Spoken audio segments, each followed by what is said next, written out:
মধ্যপ্রাচ্যের বিভিন্ন দেশে ইসরায়েলের লাগাতার বিমান ও ক্ষেপণাস্ত্র হামলায় অতিষ্ঠ হয়ে উঠেছে গোটা অঞ্চল। ফিলিস্তিনের পর এখন লেবানন, সিরিয়া, তিউনিসিয়া এমনকি ইয়েমেনও এ হামলার শিকার হচ্ছে। এতদিন গাজাকে কেন্দ্র করে সীমিত অভিযান চালালেও এবার তা ছড়িয়ে পড়েছে আশেপাশের দেশগুলোতেও। আর এই ধারাবাহিকতার মধ্যেই ইসরায়েল এমন এক দেশকে টার্গেট করেছে যার সঙ্গে সরাসরি কোনো সংঘাত ছিল না দেশটির। সেই দেশটি হল মধ্যপ্রাচ্যের অন্যতম ধনী দেশ কাতার। এবার এই হামলাই যেন ইসরায়েলের দীর্ঘদিনের শঙ্কাকে বাস্তবে রূপ দিতে যাচ্ছে। সেটি হল আরব সামরিক জোটের শঙ্কা।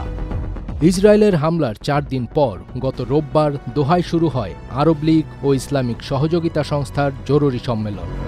সোমবার সেখানে ইউরোপের ন্যাটোর আদলে একটি সামরিক জোট গঠনের বিষয়ে ঐক্যমত্য হয়েছে। জোট গঠনের প্রয়োজনীয়তার বিষয়টি সম্মেলনে নেতাদের দেওয়া বক্তব্যে অনেকটাই স্পষ্ট।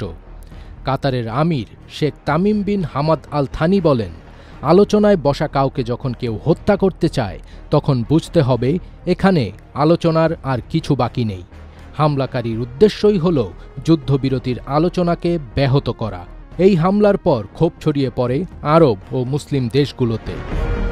সম্মেলনে ইরানের প্রেসিডেন্ট মাসুদ পেজেশকিয়ান জোরালো কণ্ঠে বলেন, যুক্তরাষ্ট্র ও তার পশ্চিমা মিত্রদের দীর্ঘস্থায়ী সমর্থনই ইসরায়েলকে কাতারে হামলার সাহস জুগিয়েছে।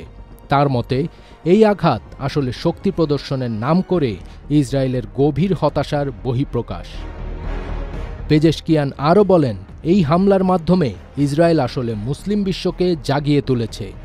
গাজা, লেবানন, কাতার ও ইরানের ধ্বংসস্তূপ থেকেই একদিন নতুন বিশ্ব ব্যবস্থা জন্ম নেবে। শুধু কথার সমর্থন দিয়ে ইসরায়েলের বর্বরতা ঠেকানো সম্ভব নয়, কার্যকর পদক্ষেপ নিতে হবে মুসলিম দেশগুলোকে।